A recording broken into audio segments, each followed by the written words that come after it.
Samantala sa selebrasyon ng Belenismo ngayong 2024 sa Tarlac, nanguna sa municipal category ang Belen ng Bayan ng Moncada na pinuno ng mga hinabing dahon at iba't ibang palamuti.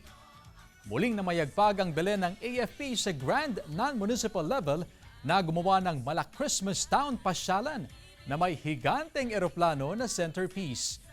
Tayo naman sa first place ang Belen entries ng Armor Division at CYG2 para sa Monumental category.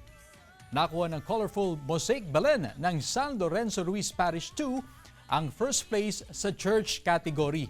Habang apat na Belen entries naman ang nakakuha ng first place sa Community category.